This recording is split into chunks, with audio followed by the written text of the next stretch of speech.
So yun, good morning mga paps, mga padyak. Dito na naman tayo sa Paps Bike Shop. Ayan. Meron tayong iba bike check ngayon. Makikita nyo naman pulang-pula. Ganyan ka addict si sir sa pula na kulay. Ayan. Halos buong bike niya pula. Ayan. So isa-isahin natin yung mga parts na kabit sa bike niya. Dapat nga yung port niya pula kaso wala tayong pula. So unahin na natin dito sa frame niya. Yan. Dito sa frame niya, ginamitan natin ng Mountain Peak Monster na size 29. Ayan, candy red. Ito yung kulay niya. So dito naman tayo sa headset niya. Ayan. Ito yung kagandahan sa mga Project Byte sealed bearing headset.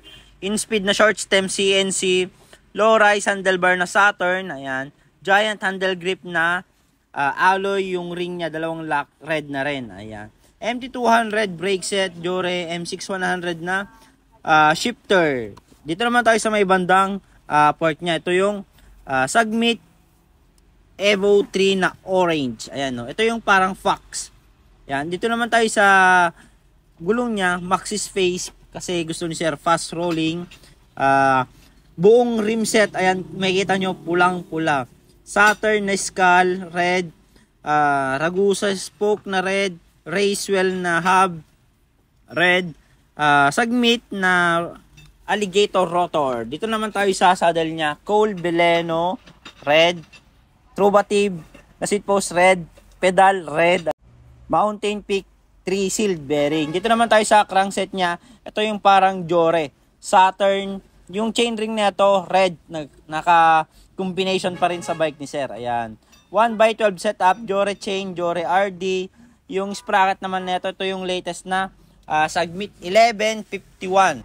So yan yung kabuuan ng bike ni sir. Halatang halata na hindi mahilig sa red si sir. Ayan. Sa mga nagganap ng carbon bike, meron din tayo dyan. Ayan. So maraming salamat sir. At syempre maraming salamat din kay sir na nasa Canada. Ayan, nag-order siya sa atin kasi layo pala ng presyo ng Pilipinas compare sa Canada na mga bike parts. So, maraming salamat sa iyo sir sa tiwala. Ayan, ang dami niyang in-order para sa mga bike nilang mga Pulso. So, thank you mga paps, mga padyak.